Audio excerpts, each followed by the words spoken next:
Current awareness service. Current awareness service એ library સેવા છે જેમાં વપરાશકર્તાને તેમના રસના વિષય ક્ષેત્રમાં થયેલી નવીનતમ પ્રકાશનો અને માહિતી વિશે નિયમિત જાણકારી આપવામાં આવે છે. તેને સરળ શબ્દોમાં keeping users up to date કહી શકાય છે. According to ALA, current awareness service is a type of reference service which keeps user informed of the latest document, report and development in their field of interest. એટલે કે current awareness service એવી reference service છે જેમાં યુઝર્સને latest document, report, રસના વિષયમાં થયેલો development વિશે specific માહિતી યુઝર્સને આપવામાં આવે છે. એટલે કે કરંટ અવેરનેસ સર્વિસ વપરાશકર્તાને તેમની માહિતીની જરૂરિયાત મુજબ તાજી માહિતી આપતી સેવા છે. જરૂરિયાત કેમ ઊભી થઈ? તો માહિતીનું ઉત્પાદન રોજે રોજ વધી રહ્યું છે.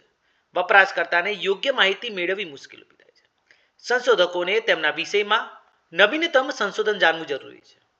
સમય અને મહેનત બચાવવા માટે નવા પુસ્તકો, જર્નલ્સ, રિપોર્ટ્સની ઓળખ કરાવવા માટે તથા સ્પર્ધાત્મક પરીક્ષાઓ, સંશોધન, ઉદ્યોગ અને આરોગ્ય ક્ષેત્રે અપ ટુ ડેટ જ્ઞાન મેળવવા માટે. લક્ષણો તો અપ ટુ ડેટ સર્વિસ એટલે કે તાજી માહિતી પ્રદાન કરે છે. જનરલ ઇન નેચર એટલે કે મોટાભાગે સામાન્ય વપરાશકર્તાના સમૂહ માટે છે. રેગ્યુલર અપડેટ સમયાંતરે એટલે કે સાપ્તાહિક તથા માસિક અપડેટ થાય છે. મલ્ટિપલ ફોર્મેટ જેમાં પ્રિન્ટેડ લિસ્ટ, બુલેટિન્સ, ન્યૂઝલેટર અને ઈમેલ એલર્ટ દ્વારા સર્વિસ અપાય છે. કવરેજ જોઈએ તો પુસ્તકો, જર્નલ, થીસીસ, રિપોર્ટ્સ અને સમાચાર. સ્પીડ તો ઝડપી માહિતી પહોંચાડે છે. ફાયદા તો વપરાશકર્તાને નવીનતમ માહિતી સાથે અપડેટ રહે છે. સમય અને મહેનતની બચત થાય છે. સંશોધન અને અભ્યાસ માટે આધારરૂપ છે.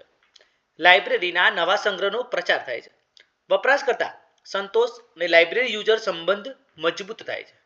ગેરફાયદા જોઈએ તો જનરલ નેચર હોવાથી વ્યક્તિગત જરૂરિયાત પૂર્ણ ન થઈ શકે. વધુ માહિતી એટલે કે ઇન્ફોર્મેશન ઓવરલોડ થાય છે. નિયમિત અપડેટ ન થાય તો ઉપયોગિતા ઘટી જાય છે. સબસ્ક્રિપ્શન આધારિત જર્નલ્સમાં મર્યાદા છે. ડિજિટલ ડિવાઇડ એટલે કે દરેક વપરાશકર્તા પાસે ઇન્ટરનેટ એક્સેસ નથી. નિષ્કર્ષ જોઈએ તો કરંટ અવેરનેસ સર્વિસ એ લાઇબ્રેરીની અત્યંત અગત્યની એલર્ટિંગ સર્વિસ છે. તે વપરાશકર્તાને ઝડપી, તાજી અને પ્રામાણિક માહિતી આપે છે.